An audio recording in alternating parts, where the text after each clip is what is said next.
2013년 5월 29일 미국 메인주 리밍턴의 한 경찰서로 다급한 신고 전화가 걸려왔습니다. 제발 저희 아버지 좀 찾아주세요. 흰 셔츠에 청바지를 입고 계셨거든요. 오후 4시쯤 자택에서 사라진 뒤 행방불명된 70대 치매 노인 로버트 맥도널을 애타게 찾는 가족의 실종 신고였습니다. 아이고, 이게 치매 어르신이면 걱정이 두 배죠. 얼마나 또 자식들이 걱정을 많이 하셨겠어요. 실종된 치매 노인 맥도널을 찾기 위해 지역 경찰서, 소방서에서 출동했지만 안타깝게도 그 어디서도 그의 행방을 찾을 수가 없었는데요. 결국 실종 14시간 뒤인 새벽 6시경 소방서에서는 수색 구조 인원을 늘리겠다고 발표했고요. 또 메인주의 한 지역 방송국에서는 실종 노인 찾기 긴급 생방송을 준비했습니다. 그리고 생방송 연결 전 리포터 칼 코스는 리밍턴의 한 거리에 나가 맥도널 실종 소식을 전하기 위해 준비 중이었습니다. 그런데 바로 그때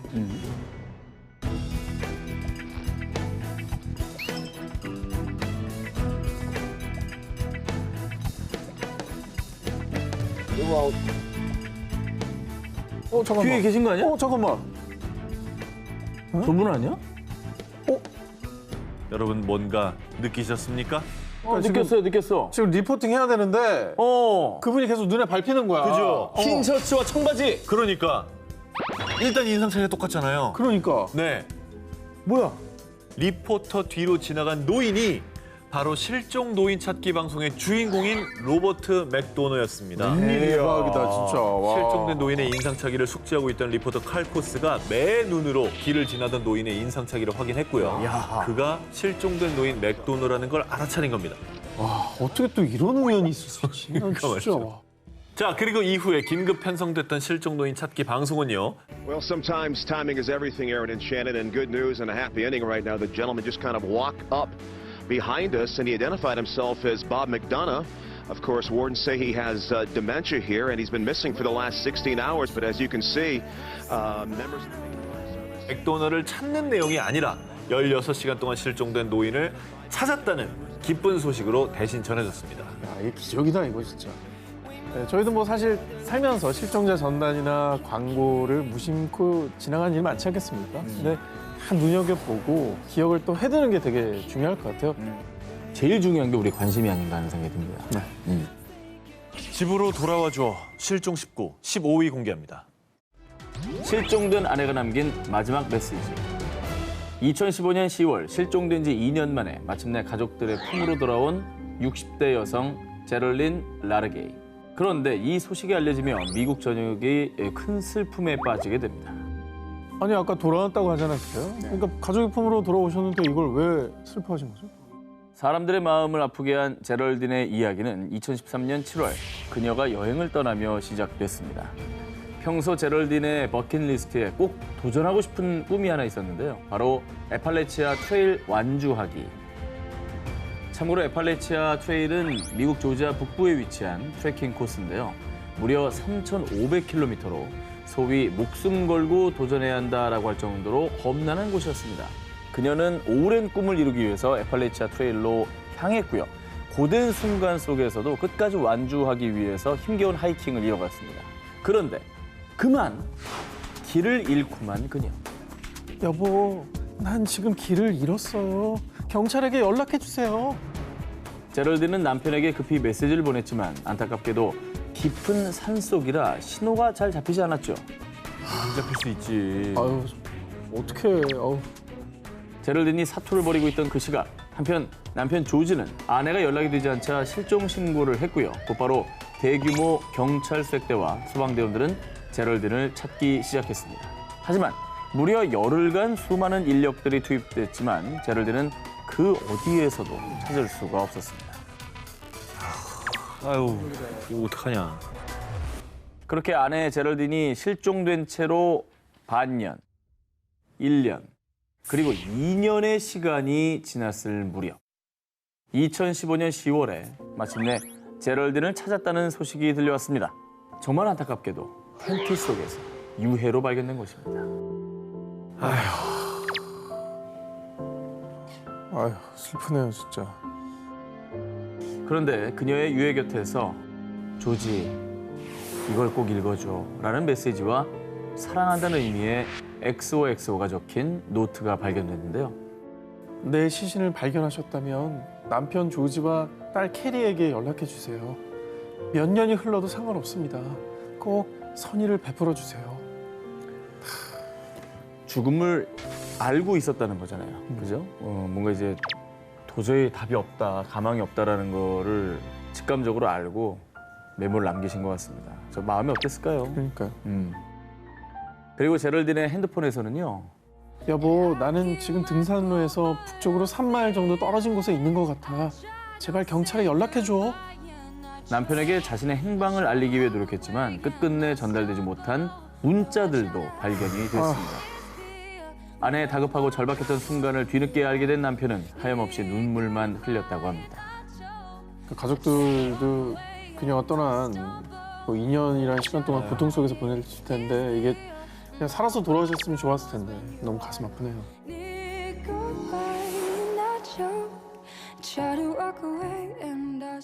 집으로 돌아와줘 실종 19, 14위를 공개합니다. 밀림에서 만난 생명의 은인? 남미 볼리비아에 위치한 마디디 국립공원. 때묻지 않은 거대한 원시 자연이 보존된 것으로 볼리비아의 아마존이라 불리는 곳입니다. 칠레에서 온 관광객 20대 남성 메이쿨이 마디디 국립공원 투어 프로그램을 통해 이곳을 찾게 됐습니다. 그런데 투어 첫날 저녁 혹시 메이쿨 못 봤어요? 방금까지 여기 있었는데. 갑자기 사라진 메이쿨이 한동안 돌아오지 않자 실종됐다고 판단. 사람들은 밀림을 샅샅이 수색했는데요. 하지만 하루가 지나고 이틀이 지나도 아무 진전이 없었습니다. 생존 전문가한테 사막보다 오히려 더 위험할 수 있다. 아 진짜? 왜냐하면 해충이나 독 있는 생물들이 더 많기 때문에. 그런데 실종 6일째 되던 날 진흙탕 속에서 메이쿨의 양말 한 짝이 발견됐습니다. 불안해 또. 양말만 발견되면 안 되지. 그런데 메이쿨이 실종된 지 9일째 되던 날 정말 기적적으로 마지막 목격 장소인 오두막과 약 1.6km 떨어진 곳에서 드디어 메이쿨을 찾았습니다. 진짜? 9일 만에? 발견된 메이쿨은 발이 퉁퉁 붓고 매우 지친 상태였지만 다행히 생명의 지장은 없었는데요. 야, 이거 진짜 기적이네. 운이 너무 좋았는데 대체 어떻게 살아남은 거예요? 메이쿨은 정말 믿기지 않는 말을 했는데요. 원숭이들이 저를 살려줬어요. 잠시 밀림에 들어왔다가 다시 오두막으로 돌아가려고 했는데 아무리 걸어도 되돌아온 길을 가도 마치 쳇바퀴를 돌듯 제자리를 맴돌았다는 그. 메이쿨은 한참을 헤매면서 체력도 점점 떨어지고 탈진까지 했다는데요. 그런데 정말 정신을 잃으려 했을 때쯤 생명의 은인, 아니 동물, 원숭이 무리가 나타나답니다. 그리고 그 야생 원숭이들을 따라가 보니 그곳에 물이 있었답니다. 어머. 그리고 심지어는요. 진짜 이거 나 주는 거야? 먹어도 돼? 메이쿨이 굶주림에 지친 걸 알았을까요? 어머. 원숭이들이 나무 위에 열매도 떨어뜨려줬답니다. 그래서 정말 천만다행으로 메이쿨은 그 열매로 극심한 허기도 채울 수 있었답니다. 그리고 원숭이 무리를 따라다닌 덕분에 안전한 곳에서 지내면서 맹수의 공격도 피할 수 있었다고 합니다. 집으로 돌아오죠 실종 19, 13일을 공개합니다.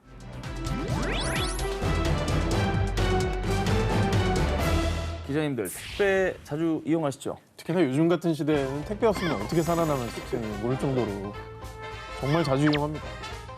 그렇습니다. 이 언택트 시대를 맞이해서 이 평소보다 더 자주자주 사용하고 있는 택배. 그런데 말입니다. 지난 5월과 6월 택배 박스를 받은 수많은 이들은요. 이 얼굴, 이 이름 꼭 기억합시다. 택배 박스 옆면 누르면 테이프가 떠요. 그러면 테이프 안 자르고 뗄 수 있어요. 자, 이렇게 다소 의아한 의견들을 주고받았는데요. 무슨 소린가 싶으시죠? 사람들이 이런 말을 하는 이유. 바로 택배 박스에 붙어있는 호프 테이프 때문이었습니다. 저런 게 있었어요? 5년 이상 찾지 못한 아동들은 무려 638명.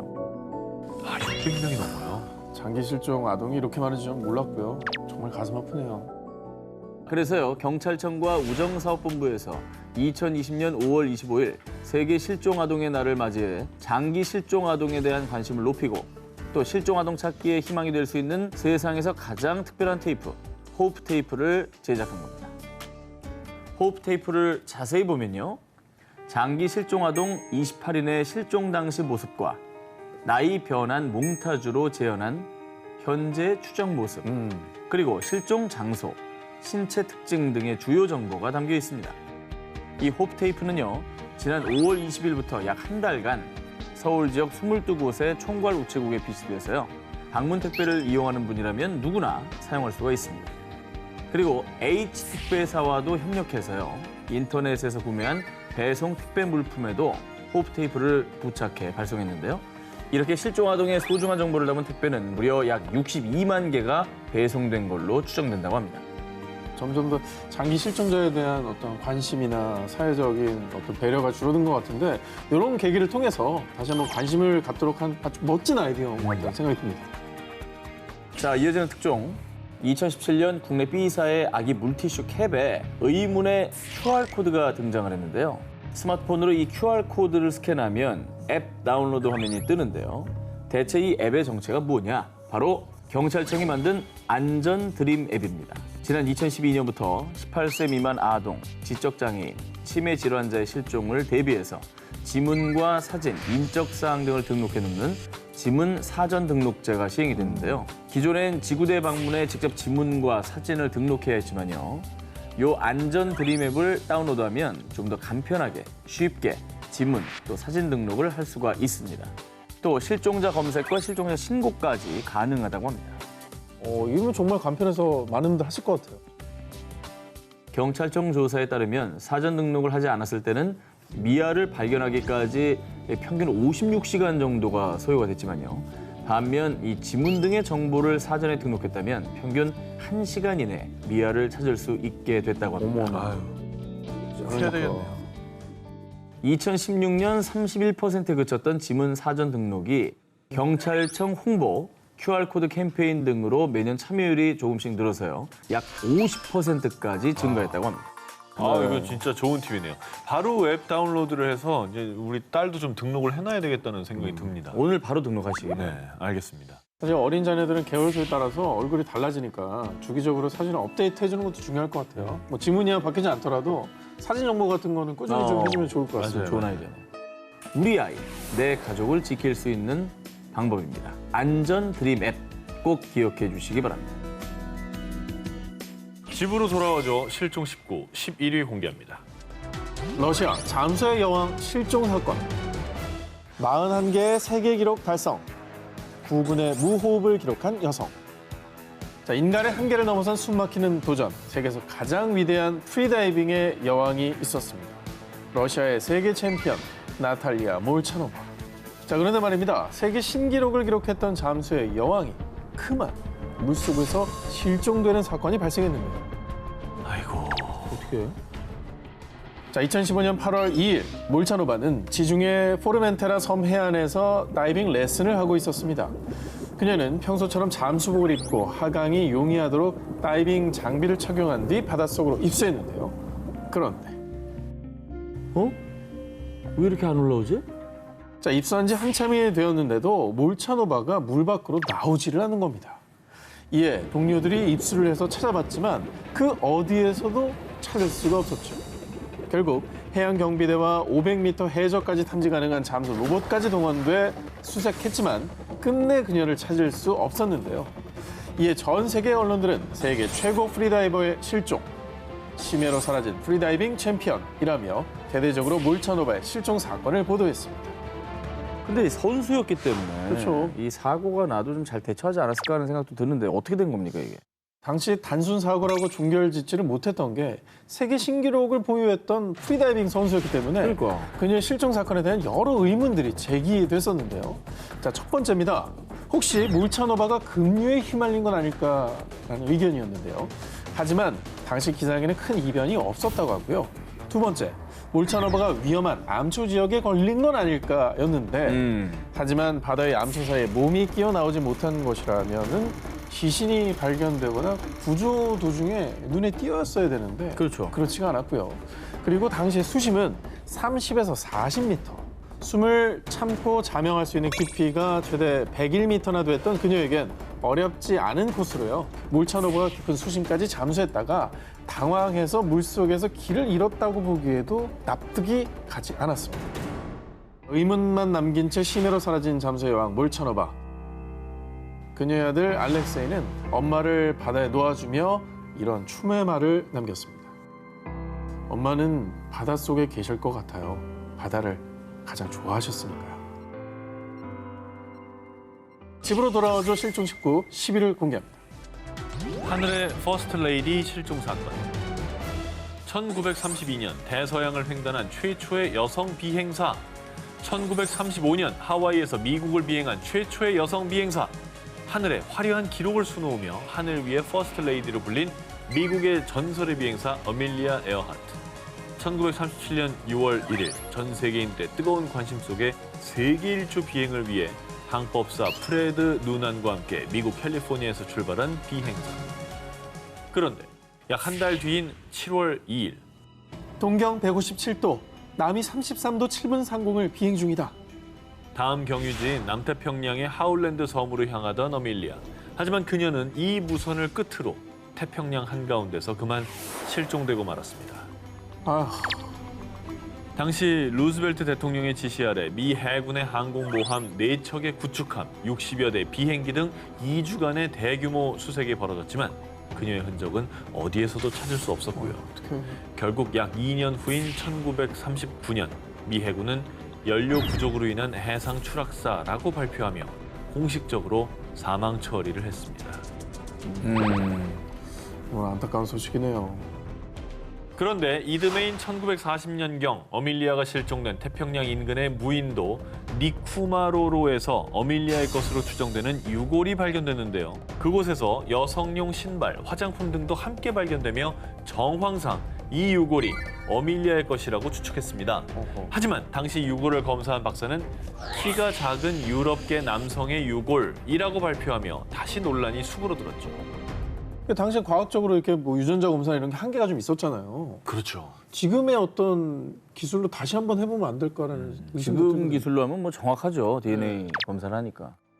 그런데 말입니다. 정말 안타깝게도 니쿠마로로에서 발견된 유골이 갑자기 사라졌다는데요. 뭐야? 그래서 그 유골이 있었다면 현대 기술로 DNA 분석을 할 수 있었을 텐데 그걸 못하게 된 거죠. 그런데 말이죠. 뭐야? 어밀리아가 실종된 지 약 80년 뒤인 2018년 니쿠마로로에서 발견된 유골은 어밀리아와 99% 유사합니다. 인류학계 권위자인 리처드 얀츠 교수는 자신의 논문을 통해 어밀리아 실종 사건의 실마리를 풀었다고 주장했는데요. 유골이 없었다면서요? 유골은 실종됐지만 다행히 당시 유골의 크기나 특징을 기록한 연구 데이터는 남아 있었습니다. 그래서 어밀리아의 신체 정보와 니쿠마로로 유골의 데이터를 대입하고 비교를 했는데요. 그 결과 니쿠마로로의 유골이 어밀리아의 심장과 거의 일치한다는 결과가 나왔다고 합니다. 하지만 이는 가장 유력한 추측일 뿐 진실을 풀어줄 유골의 행방은 여전히 오리무중인 상태. 어밀리아의 실종은 여전히 풀리지 않는 숙제로 남아 있습니다.